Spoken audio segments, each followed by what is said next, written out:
Hello students. देखो, कई सारे बच्चों के मेरे पास कहते हैं इसमें कॉल आए कि सर सीए फाइनल में सेट सी और डी में बड़ी प्रॉब्लम हो रही है, कौन सा पेपर सेलेक्ट करें। सेट सी में देखो, आपके पास जो 10 ऑप्शंस है, वैसे तो देखो आपकी चॉइस है कि आप कौन सा पेपर पिक करो, पर मेरा मानना है पेपर वो पिक होना चाहिए जिसमें सामने वाले एग्जामिनर के पास नंबर ऑफ क्वेश्चंस बनाने के चांसेस थोड़े कम हो। क्योंकि अगर ज्यादा क्वेश्चंस उसके पास हो गए तो फिर आपका कंफ्यूजन कहते हैं इसमें क्रिएट होने के काफी हद तक चांसेस हैं, फिर आप अटक सकते हो। और ये जो पेपर है सेल्फ पेस मॉड्यूल वाले, आपको पहली बार में क्या करना चाहिए, क्लिक करने चाहिए। तो सेट सी में देखो, आप वैसे तो मर्जी जो पोर्शन कहते हैं इसमें पिक कर सकते हो, लेकिन मैं आपको कहते हैं इसमें जो प्रेफर करूंगा वो दो चॉइस में से कोई भी एक। मतलब देखो, आपको लेना है, आप रिस्क मैनेजमेंट ले लो, इंटरनेशनल टैक्सेशन ले लो, वैल्यूएशन ले लो, वो आपकी समस्या है। पर उनमें क्या है, क्वेश्चन सर्टेन नहीं है, अनसर्टेनिटी के काफी चांसेस है। तो ऐसे केस में देखो, मैं आपको जो दो ऑप्शन बता रहा हूं, एक इंसॉल्वेंसी एंड बैंकरप्सी कोड, आप चाहो तो उसको पिक कर लो। उसका फायदा क्या है, जो सेट ए है उसके अंदर ये चैप्टर है, ठीक है। तो आपको कहते हैं इसमें थोड़ी मेहनत कम करनी पड़ेगी, क्योंकि सेट ए में पेपर जो आपका 6 लगेगा मेन एग्जाम का, उसमें थोड़ा सा उसका रोल आएगा और ये अलग से है। पर उसमें एक ही प्रॉब्लम है, वो है लेंदी। तो अब क्वेश्चन अराइज होता है कि सर फिर कौन सा वाला ऑप्शन पिक करें। तो सेट सी में मैं आपको कहते हैं इसमें जो प्रिफर करूंगा वो है आर्बिट्रेशन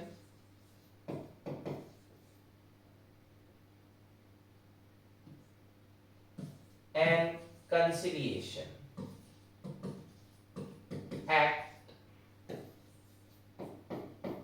1996। एक तो लैंग्वेज वाइज आसान टॉपिक है, दूसरा स्मॉल पोर्शन है पूरा। आप इसका मॉड्यूल का कनेक्शन चेक कर लेना, नियर अबाउट 120 पेजेस है ओनली, इंक्लूडिंग कहते हैं एमसीक्यूज, समरी, इंट्रोडक्शन सब मिलाकर। इतने पेजेस तो अपन कहते हैं इसमें ब्रेड एंड बटर की तरह कभी भी निपटा सकते हैं। तो सेट सी में देखो, मैं आपको जो प्रेफर कर रहा हूं वो कौन सा पोर्शन है, आर्बिट्रेशन एंड कंसिलिएशन एक्ट। ये आपको जब सीए बन जाओगे तो रियल लाइफ में भी क्या करेगा, मदद करेगा। सिमिलरली अब आपका दूसरा बच गया सेट डी। सर इसमें कौन सा पिक करें? देखो सेट डी में आपके पास पिक करने के लिए ज्यादा चॉइसेस नहीं है, जैसे इसमें तो मैंने आपको दो चॉइस बताई थी। सेट डी में आपको एक ही चीज कहते हैं इसमें पिक करनी है, वो उसका फर्स्ट पोर्शन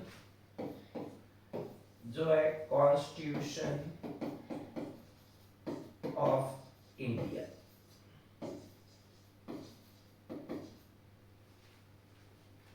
ये आपको क्या करना चाहिए, पिक।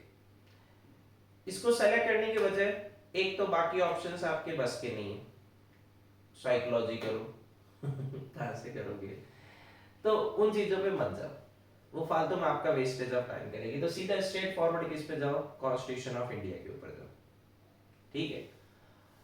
अब कॉन्स्टिट्यूशन ऑफ इंडिया कहते हैं इसमें सेलेक्ट करने का एक रीजन तो समझा दिया आपको, क्योंकि बाकी अपने कहते हैं इसमें थोड़े बजट के ऊपर के हो जाएंगे, ये बजट के अंदर है। एक और पर्पज है, अगर किसी को कहते हैं इसमें यूपीएससी की तैयारी करनी है तो कॉन्स्टिट्यूशन तो यूज माने ही उसके, तो उस समय कॉन्स्टिट्यूशन और क्या कर देगा, आपकी मदद कर देगा। एक और रीजन, भाई बीइंग अ इंडियन सिटीजन, अपने को कम से कम कहते हैं इसमें कॉन्स्टिट्यूशन तो आना चाहिए। अब दूसरा क्वेश्चन ये आता है कि सर क्या इनकी कोचिंग लेनी चाहिए या नहीं लेनी चाहिए। देखो, नाम तो इनका क्या है, सेल्फ पेस, तो एक बार पढ़ के देख लो। अगर आपको लगता है कि हाँ चीजें समझ में आ गई तो मत लो। बहुत सारे बच्चे क्या कर रहे हैं, सेल्फ पेस में कहते हैं 50 मार्क्स लाने, एमसीक्यू है, नेगेटिव मार्किंग है नहीं, तो इस तरीके से करने की कोशिश कर रहे हैं। बस एक समस्या है, जहां एक्सपर्टीज की रिक्वायरमेंट होगी वो आपके अंदर नहीं है, तो आपका वेस्टेज ऑफ टाइम होगा।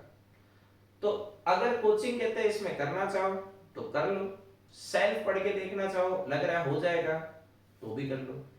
सेट ए जो था उसमें मैं प्रिफर नहीं करता कि सेल्फ पढ़ो, वो बहुत लेंथी पोर्शन है, ये इतने लेंथी कहते हैं इसमें नहीं है।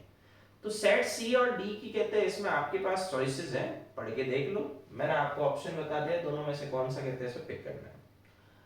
रही बात मेरी साइड से कि क्वेश्चन सर आप प्रोवाइड करते हैं नहीं, तो अगर मैं आपको सब्जेक्ट बता रहा हूँ कि ये है तो नो डाउट प्रोवाइड करता हूँ, तो उसमें कोई इश्यू कहते हैं इसमें नहीं है। तो आप सेट सी सेट डी, मैं आपको प्रेफर करूंगा कि फर्स्ट टाइम में आपको अगर कहते हैं इसमें क्लियर करना है तो ये दो आपके लिए आसान पोर्शन है, फिजिबल है, इनको आप आसानी से कहते हैं इसमें कर सकते हो।